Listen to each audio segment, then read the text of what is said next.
Welcome back, this is Board Game Officer. So today we are going to do a how to play for Rogue Angels. This is a Kickstarter game that is on Kickstarter right now. Go ahead and click the link down below for the link to the Kickstarter here. So we have Rogue Angels. Rogue Angels is going to be a 1 to 4 player sci-fi campaign dungeon crawler with some card play in it. It's got some epicness, it's got some shooting, it's got some crying for help. I mean, it's got everything. But today, all we're going to do is a quick how to play. So the first thing you're going to do is you are going to choose a character. Each character is going to come with its own little envelope that has its characters and its cards in it. So after you choose which heroes you're going to play with, the next thing you're going to do is you're going to choose a commander. Now, commander is nothing but basically your party leader as you play throughout the game. They will make the ultimate decision. If there are any unresolved decisions being made, the commander kind of takes that decision.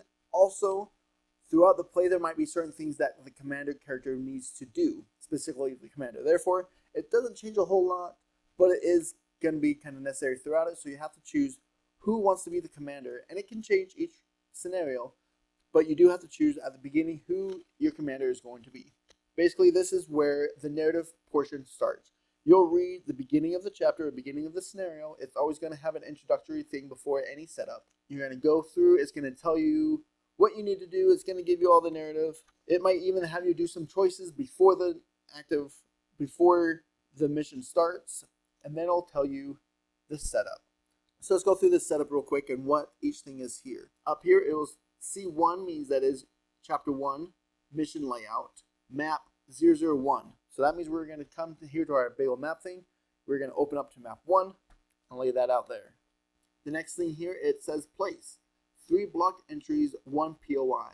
So as we look at the pictures, we have 3 block entries right here, and we have 1 POI token. So we'll then put those out as instructed.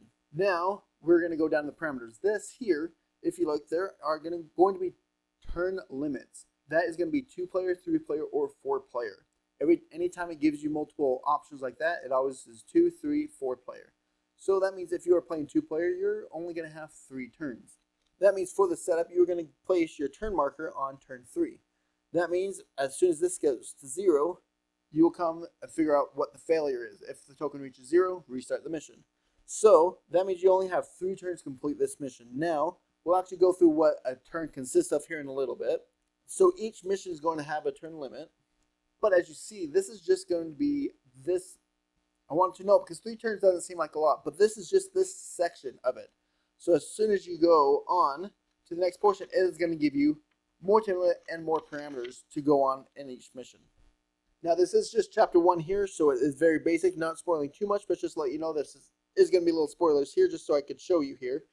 This is the first layout. Once you complete this mission, this is still the same scenario, but there are missions within each scenario. Meaning there's going to be multiple different missions as you go out. Once you find one thing, something else is going to spawn, you're going to have a different mission. Once another thing spawns, you're going to have a different mission, different things.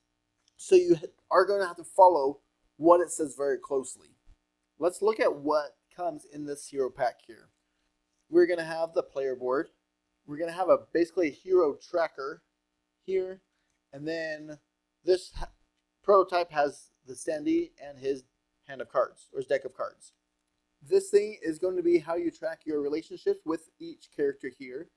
Also with a different character in the future. These are going to be markers that you're going to mark off throughout the story when the campaign book tells you to. These are going to be upgrades that you can upgrade your cards, which we'll talk about here in a little bit. And then we got some, that's just prototype notes. And then a little backstory on hero here.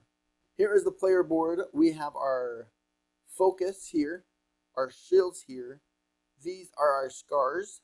We have a unique ability, and we have our personality traits chart there. And we have our cooldown track at the bottom.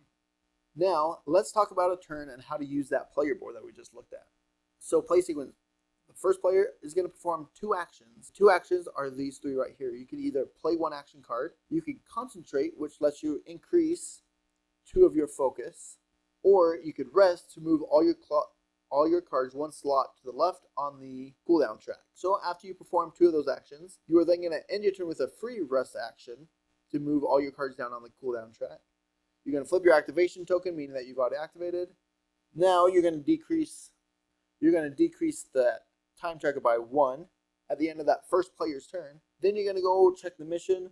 That is when you come here to see if you have done any of the things that can mean you've success or a failure. After you have checked that, whether you have succeeded or not, you continue on to the enemy's turn. And it's either going to be the red enemies or the yellow enemies each turn, which we'll talk about here in a little bit. So let's talk about that first one here, playing a action card. Let's look at what the action cards look like here. So here are the cards. You can see those numbers there. That is where it is going to be placed on the cooldown track here. As you can see, these two have 0, meaning when you play that card, it'll go off the board, and because it's off the board, it'll immediately go back to your hand. So basically, these are your two basic cards that you could do. You could do a basic interaction twice or a basic move twice. We have our higher cards here. So this 2 means that you have to place it on or above the 2 track. Now there can only be 1 card on each slot at a time. So that means these 2 that have 2, if I've already played this one, I'm going to have to play this next one either on a 3 or a 4. So if I play that, now at the end of my turn, the free rest action there means that all these are going to slide down here. Then once again, next turn, it's going to slide down. Anything that came off my board is returned to my hand immediately. All right, let's go over what the cards look like. So we have our cooldown track number we just talked about. We have, this is what type of card. This is the symbol for an interaction card. We have an effect card, and we have a move card. Then we'll use this one for basic. It's going to show how many dice we get to roll when we play this card, and then it says what this card does. As you can see, these are blank. That's the basic card, so we don't have anything added there. As you can see, that 1 is in brackets, and then that little symbol is symbol for spaces, so we get to move 1 space. But that number's in brackets because this die will be able to augment that number. And here's this die, given this is still a prototype. We got a +1, a +1 or a shield, a +1 and a move, a +2, or a double movement. So when I play this card, I get to roll this dice, and I get a +2. So that means that +2, because this is in brackets, it adds it to that number, so it is a move 3. So that means this turn, this action, I get to move 3 on the board. Just a quick thing, movement is diagonal and orthogonal in this game. Let's go on to a interaction card. So as you can see, it also has 1 dice, so you'll roll 1 dice to augment this card and interact with an object for 2 within 2 spaces. So that means when we roll this dice, we are going to augment that 2. Now, as you saw, there are some non-number numbers on this dice. Meaning, if I rolled this, even though this is an interaction card, if I got this, that means I have 2 movement with this interaction. Meaning I could interact and then move, or I could move and then interact. Also, if I get the shield, it means that number's not augmented, but I do get to increase my shield by 1. And then these ones are your option. You could either get a shield or a +1. And this one is a +1 or 1 movement. Now, let's talk about these boost abilities here. As you can see, these colors actually correlate with those 4 colors on your personality board. So we have these 4 personalities. We have dominating, cautious, supportive, and inspiring. So as throughout the story, you are going to make choices, and depending on what choices you make is going to shape your personality. Meaning if you choose more inspiring things to say, you're becoming more inspired. As you can see, Hero is already a little bit inspired. He's got 1 little mark in there. That means he gets 1 token at the beginning of each mission to be placed on there. As you can see, this card does not have an ability there. But as you can see, at any time when he plays this card, he can choose to boost this card with his personality token. He can spend that personality token to do this ability. Now this is -1 cooldown, meaning instead of putting this on the 2 track, he could put it on the 1 track if he were to boost this ability. As you can see, if he had a red one, he could add a dice that he's rolling with this, therefore to augment more to this card. And one thing here with the dice as well is focus. You can spend 1 focus to re-roll that dice. Your main thing with your focus is your re-roll ability. All right, now let's go through each type of card and what it really means. So we have the move card, which is pretty simple. It means you are going to move. So as I said before, movement can be orthogonal or diagonal. Each free space, the spaces that you can move in, are going to have this white dot in the middle. And that's how you know that you can walk into that space. So you could move your character into that space. So you also cannot move through any character or object. Even your own allies you cannot move through. You are going to have to move around. And as you can see, all red lines are walls. Therefore, you are not able to walk through walls, which makes sense. And that's pretty much all that we have for movement. It's pretty straightforward. Now, the next card we have is an interaction card. So interaction both means to interact with an object like you would think. Also, interaction cards can be attacking. As you can see here, this interaction card is deal 1, which that is undefendable damage to an enemy within 3 range, which that symbol. If this is your second action this turn, deal 2 undefendable damage instead. So this interaction is particularly just an attack action, which makes sense. You're going to do 1 damage. Undefendable means it goes through their shields. If it is not undefendable, you're going to minus however much damage according to the shield. So if they have 1 shield, and this is defendable, that means we don't have that symbol, they'll have no damage. If you do 2, it would do 1 damage if they had 1 shield. But this is undefendable shield, so you do that. Now the other type of interaction is interacting with an object for 2 within 2 range. Now this is what is pretty unique about this game. That is where this bag is going to come in. So interacting with an object is any object, whether it's a door, whether it's a computer, whether you're hacking something, doesn't matter. Anything is your interaction is going to be with this bag. Now in this bag, there are 4 colors. There are 4 colors. We got yellow, purple, and red, and white. Obviously this is prototype, so these will be tokens actually within the actual game. What you're going to do is, well, you've got these 3 colors. White is going to be your wild color. So there's 4 whites in the bag and 8 of each of these colors in this bag. What you need to do to successfully interact with the door or with any object, with hacking an object, unlocking a door, anything, is you need 3 of the exact same color and or with a wild. So this says we're interacting with 2, meaning we are going to draw 2 from the bag. But it does say 1 dice, so if we are to roll 1 dice, we get a +1. That means we can now draw 3 out of the bag. So we're going to draw 1, 2, and 3, and you're going to do that 1 at a time, which I'll talk about it here in a little bit. Now, we have 2 reds and 1 purple. So I'm going to choose to keep these 2 red here because they're close to 3 and put that back. That there was 1 interaction, and we have 2 red on that door. So let's say we do this basic interact where we get to deal, or we can interact with an object for 1, but we also get to roll a die. So we roll the die, and we get another +1. So that means we can pull 2 more out of this bag to try to finish off this interaction. So we draw 1, which is purple, that doesn't help, and second, we draw white. Now that white can be that 3rd we can put in there. Therefore, this door is now unlocked and open, and these get set off to the side, not back in the bag. Any ones not used do get placed back in the bag. Now, why I said you want to draw these 1 at a time, if at any time during a single interact action, if you draw 2 whites, that entire interaction is done. Meaning I even discard what's on the door already. Anything that I saved on the door is also canceled and gets put back in this bag.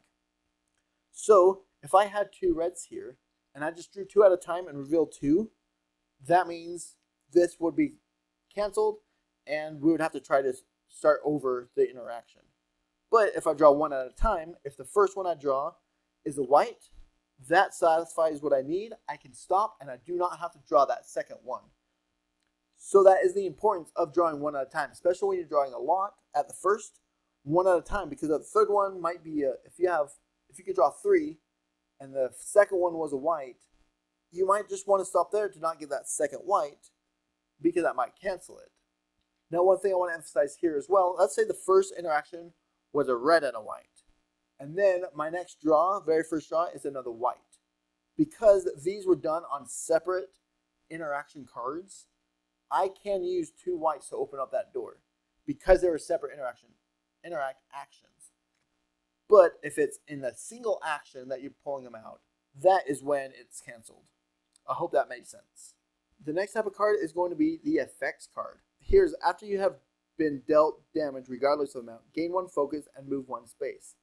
Now this is where strategy can be a little different here.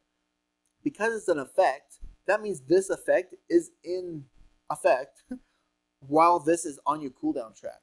So even though this has a 2, I actually want to place this on my 4 cooldown slot.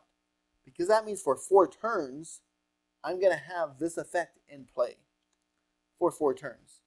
So that is one thing that might actually benefit you from placing something higher. Now one thing to note with that, the dice and the boost on this card, it only gets when you play the card. Meaning, only this part is the active part each round while it's on the cooldown track. Alright, so that was the hero's turn and how that works. Let's go on to the enemy turn and see what that looks like. So, the mission update is going to tell you where to place the enemies. As you can see, you have a Y1 and Y2 and an R1, meaning red 1 and yellow 1 and 2. The numbers are going to be the initiative order, meaning the higher number or the lower of the number, meaning like 1 is going to go first, 2 is going to go second, and so on. Also, at the setup, it is going to give you an enemy behavior card, which is apprehensive attack. So we're going to come here to all these enemy behavior cards.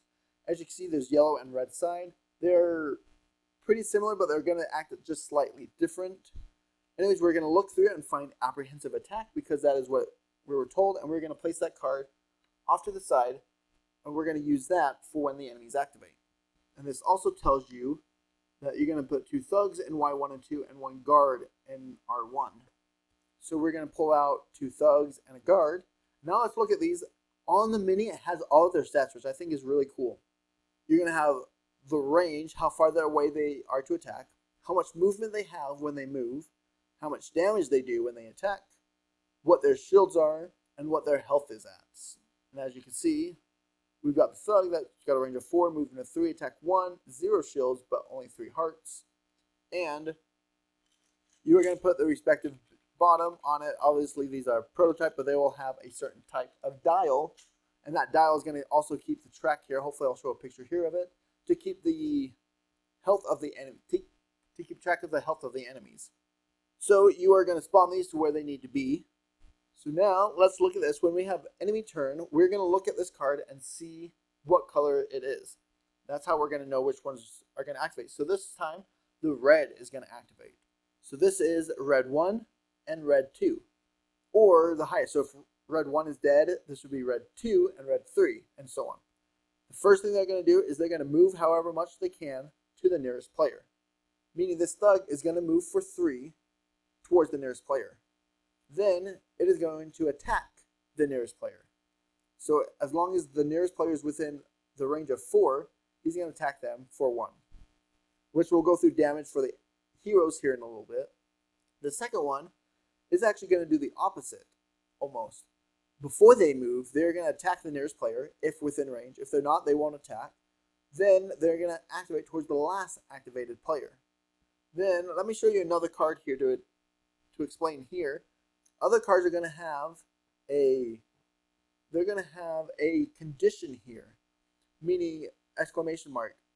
So you only do this exclamation mark if this condition is satisfied. So this condition is if the active enemy was damaged, last player, instead of doing this, for each character, for each enemy you activate, you're going to do the exclamation point instead.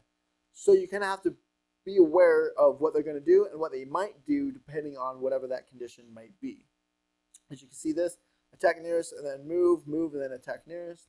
But this one is move as far away as possible from the nearest player by using any route, entrance, or wall cover available. Right, so this is disorganized attack.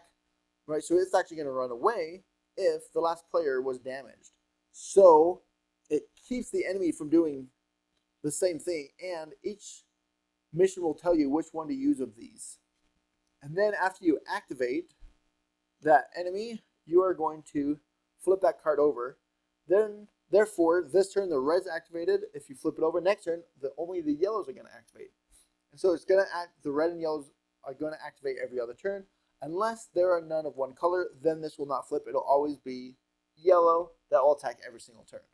Now, any enemy behind a door is going to act like it's not even there. When they activate, if they're behind a door, all closed doors, they just act as if nothing. They don't open doors. They don't interact with anything. Now, to make their activation of the enemies a little bit smoother, what they have done is there's two standards. Enemies will always fulfill their enemy behavior card in the fastest / shortest possible regarding everything else. So even though this says move towards the nearest player and then attack the nearest player, so even if it is not good for them, they are going to follow this to the T in the fastest, shortest possible. If something is activated by a global event or something, red always goes first in initiative.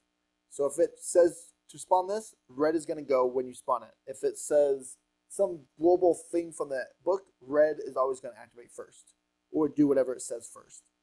Now, obviously, that is still going to leave a lot in question when it comes to priorities of, well, maybe there's one fastest route or maybe two people are within the same distance. There's two priorities when there are multiple options. One is anything diagonal is considered further away than orthogonal. Meaning here we got the door and us two here. Even though we're both two away from that door, technically, this guy is going to be closer to the door than this guy because of that diagonal movement that it has to go through. Then the next priority is going to be the last activated player. So now, let's say we're like this, where now we're even with diagonal and orthogonally. Now we're going to say, well, this player activated last, so that means he's going to be the priority. Now, in the very, very small chance that there's no one been activated yet the enemies are coming at you, then the players get to decide. You could choose whichever one you want. So that was the basics of the enemy's activation. Now let's go to being damaged by the enemies. So for every point you get hurt, you go down one shield. So I want to emphasize this difference. Your shields and the enemy shields are treated differently. Meaning, this thug, once again, if I attack him for 2 damage, he's only going to take 1 damage because he has shields. For every single attack, he will always -1 from every attack for that 1 shield. Hero shields is basically almost more like health, where for every damage you take, you are going down 1 shield. Now, when you get out of shields and you get hurt again, then you are going to take a damage card. Now, what these damage cards are basically things that are going to junk up your cooldown track. So let's say you drew this. You are going to, when drawn, move an action card 1 to the right. So you're going to take 1 card, actually took it to the right. Then you're going to place this card on the 1 track. Meaning now on my turn, I will not be able to place anything there because it's gunking it up. One thing really cool about this game is this is also, you could change the difficulty per player. If you want to play on normal, you just do that top action. If you want to play on hard, you do that middle action as well. If you want to play on insane, you do that as well. So on insane, you're doing all 3. Hard, you're doing the 2. Normal, you're just doing the top action. Now let's say this card was on our 1 slot, and we drew this, and it says to place it on 1 slot. If we have to place a card where there's already one of our cards, it'll actually kick this back to our hand, and that gets placed down. Now, if we get another damage card, and it has the same, we're going to move up 1 and place it there. Now, if you ever have to take a damage card, and you cannot place it, this card is discarded, and your character is officially unconscious. Unconscious player is going to be laid down on the track, but they're still going to be on the board.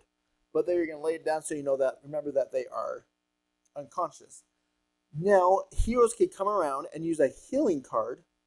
Here where it says heal an adjacent unconscious character for 1 damage. Meaning, if another character comes up to you and they could heal, and you could choose anyone you want to heal. So let's say you really want to use your number 2 slot. For whatever reason, you could say, discard that card. Now, because you have 1 slot open, you are now revived, and you may play your turn as normal. And once again, to say if you are unconscious, you are never target of any attacks. You are considered not on the board by enemies and anything else other than people. So he healed, he came back up, he had his turn, stuff shift down, this came back, and now he's kind of back in the game. Now, that's all that happens with being unconscious. Nothing else happens at this time. However, the campaign book may tell you when you finish that if anything happened during it, to mark one scar. Most likely it's going to be like, if any hero became unconscious, mark one scar. But there might be multiple reasons why you might mark your scar. But during the gameplay, nothing really happens with becoming unconscious rather than having to be healed. Now, the big thing is, these scar marks, when the last one is crossed off or filled in or anything, that means that hero is dead, cannot be played with at all during the rest of the campaign, and is out of the story. So you have to be really careful with those scar marks. Now, I do want to kind of show off, they do have some upgrade packs, these story cards, action cards. You got companions, pets, companions from the story. You've got weapons, you've got Templars, you've got agent packs, right? So you are going to be upgrading your deck or your deck as well with these cards throughout. The other thing that we didn't talk about is this inside here. Now, as you see, this tells you what these can go on. So on your basic interact, in the real game, these are going to be stickers that you can peel off and actually put on to your card. So because this has basic interact, when it tells you to, when you upgrade and whatnot, it's going to tell you to grab one of these for probably a choice that you made. You're going to peel that off, that +1, and you put that +1 on there.